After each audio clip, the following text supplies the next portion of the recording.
नमस्कार दोस्तों, मैं सुशील यादव। आज हम नोएडा शहर में आए हुए हैं और एक काफ़ी अनुभवी व्यक्ति से आपका परिचय करवाना चाहते हैं और उनकी जो जीवन शैली है, किस तरीके से उन्होंने आज तक लगभग 35 से 40 साल मेरे हिसाब से इनको पशुपालन में हो गया है। तो आज इन्हीं के मुंह से जानना चाहेंगे कि क्या अनुभव इनका आज तक रहा और क्या क्या फ़ायदे नुकसान इन्होंने आज तक देखे।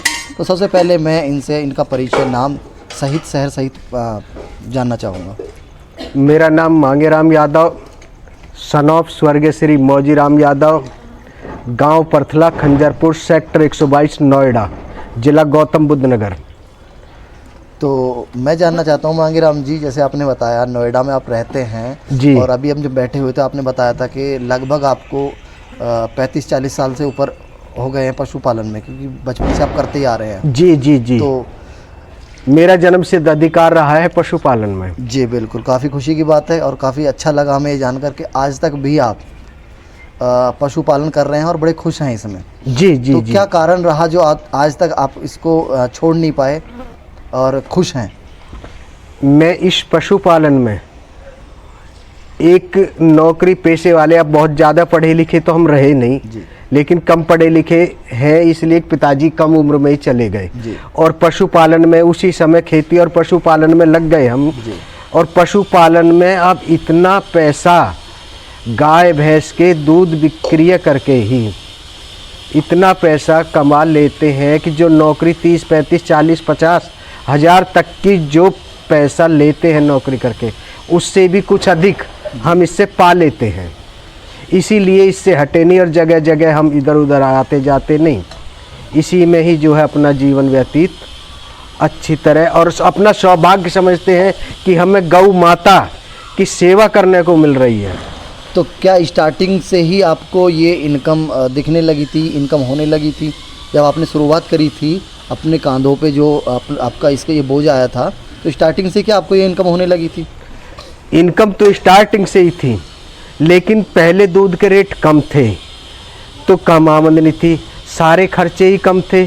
आज दूध के रेट बहुत ज़्यादा बढ़ गए हैं तो ठीक आमदनी दिख रही है और उससे बढ़िया जीवन जो है चल रहा है। तो हमें जीवन में कोई परेशानी नहीं आ रही है। तो जैसे हम देखते हैं आजकल जो नए युवा हैं या फिर आपकी भी उम्र के काफ़ी लोग उस टाइम आपके साथ पढ़े होंगे, तो वो इस चीज़ को, गोबर में रहना, गाय भैंस पशु, कि हम भी पशु जैसे हो जाएंगे, उस चीज़ को छोड़कर कुछ अलग जीवन व्यतीत करने की सोचते रहते थे।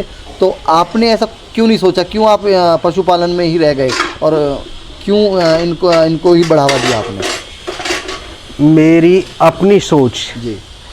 ये है कि हमारे पिताजी का, क्या यदुवंशियों का नाम कृष्ण भगवान का जैसे पशुपालन में ही जीवन कट गया, जी। ग्वाला कहते थे उन्हें, ऐसी हम यदुवंशी हैं। हमने खेती बाड़ी और पशुपालन ही अपना सौभाग्य समझा, नौकरी करनी हमने उचित नहीं मानी। आपको कभी ये नहीं लगा कि हम भी थोड़े बहुत अच्छे पढ़ लिख करके नौकरी करके एसी में रहें या फिर बाहर भीतर जो बाहर की शहर की चकाचौंध वाली ज़िंदगी है उसमें कुछ जीवन व्यतीत करें? नहीं, पढ़ाई लिखाई के हिसाब से जितने हम पढ़े लिखे हैं उस हिसाब से, उस तकनीकी से तो पशुपालन कर ही रहे हैं, लेकिन उससे ज़्यादा हम पढ़ नहीं पाए। पिताजी कम उम्र में जाने की वजह से, रीजन पिताजी का जाने का हो गया। तो अगर आप एक्स्ट्रा पढ़ लेते तो आप पशुपालन में ना आते? पशुपालन करते तो और अच्छी तकनीकी से करते। अच्छा। करते पशुपालन ही। जी। क्यों? इसमें गौ माता से मुझे कुछ ज़्यादा लगाव है, ज़्यादा प्रेम है, अपना सौभाग्य मानते हैं हम इसमें। बिल्कुल, काफ़ी खुशी की बात है जी कि आप और अधिक पढ़ने के बाद भी पशुपालन ही करते और अच्छे तरीके से करते। तो बड़ी खुशी हुई जानकर। तो अभी आप कितने पशु रखते हैं?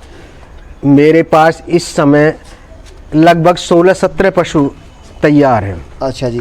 सारे मिल्किंग में हैं? दूध सारे देते हैं?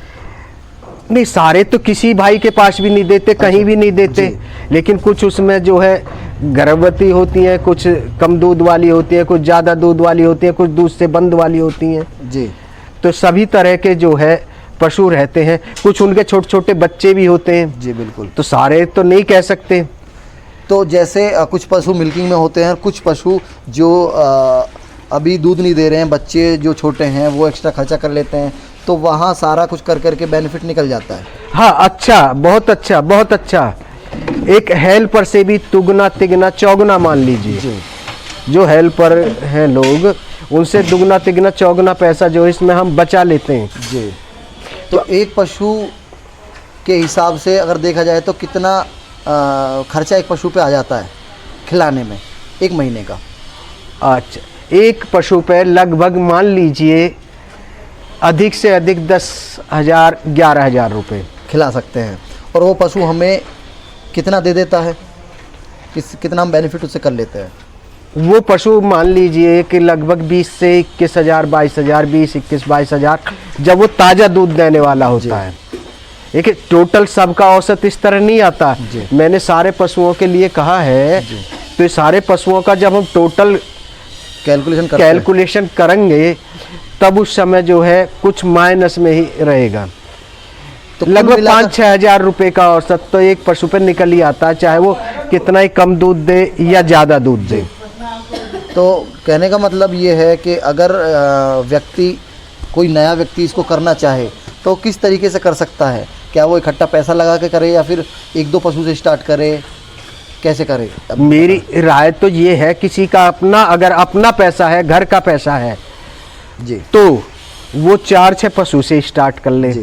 और किसी को अगर बाहर से मदद लेनी पड़े तो वो 1-2 पशु से ही स्टार्ट करें, ज़्यादा पशु से स्टार्ट ना करे। ज़्यादा पशु से स्टार्ट ना करे, क्यों ये बिजनेस सभी को लेना नहीं होता, सभी नहीं कर किसी पाते के हैं। साथ अनहोनी भी हो जाती है। बिल्कुल।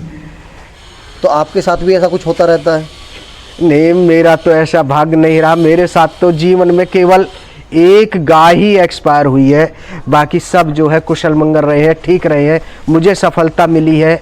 मैं ऐसा किसी के साथ दुर्व्यवहार भी नहीं करता हूँ, ईमानदारी से काम करना चाहता हूँ, तो परमात्मा ने मेरा तो हाथ पकड़ रखा है। तो उसी ईमानदारी के कारण प्रभु ने आपको नुकसान नहीं दिया। जी जी जी, बहुत मैं उस क्षति से जो है दूर हूँ। रख रहे हैं। और तो अभी आपको क्या क्या समस्याएं फेस करनी पड़ती हैं? या जैसे लेबर की समस्या या चारे की समस्या, उसके रिलेटेड कोई समस्या आती है आपको? कैसे कैसे समस्या आती हैं? हाँ, चारे की, अब हम खेती बाड़ी नहीं कर रहे, चारे की समस्या आती है तो बाजार से खरीद के लाते हैं। लेबर की समस्या आती है तो गांव में से ही कभी किसी व्यक्ति को पकड़ लिया, अन्यथा हम घर के 2-3 बंदे हैं, अपना काम अपने आप जो है संभाल लेते हैं, स्वयं कर लेते हैं जी। तो इनमें कोई रोगों की समस्या, जैसे गाय भैंसों में हाँ, रोगों की समस्या आती है तो हमारे यहाँ निःशुल्क स्वास्थ्य केंद्र है जी, तो उसमें जाते हैं, डॉक्टर से राय लेते, परामर्श करते हैं, उससे इनके टीकाकरण जो है कराते हैं और फिर सफलता हमें मिल जाती है। समय से पहले उसे टीकाकरण करा लेते हैं। तो टीकाकरण कब कब होता है इनका? टीकाकरण अभी हुआ था, ये लंपिस की जो बीमारी चली थी। अच्छा। इसका टीकाकरण अभी शायद 1 महीने के लगभग हुआ है। तो डॉक्टर अपने आप आके कर जाते हैं या फिर आपको जाके पूछना पड़ता है कि टीकाकरण कर दो? या अभी तो डॉक्टर अपने आप स्वयं ही आ रहे हैं, सरकार प्रेशर का है? आदेश था, प्रेशर था, तो वो स्वयं ही आ गए थे। लेकिन कुछ बीमारियां चलने से पहले 1-2 बार हमें भी डॉक्टर को बोलना पड़ता है, तब डॉक्टर आ जाते हैं, सुनते हैं। उसके अलावा कोई समस्या, कोई दिक्कत और कोई टीकाकरण होता हो? और कोई टीकाकरण होता तो कुछ हम प्राइवेट भी करा लेते हैं। अच्छा। अगर सरकार के पास नहीं होते, सरकारी हॉस्पिटल में नहीं होते, तो उसको प्राइवेट भी करा लेते हैं। जैसे कौन कौन से टीकाकरण? अब ये तो मेरा बताना जो है।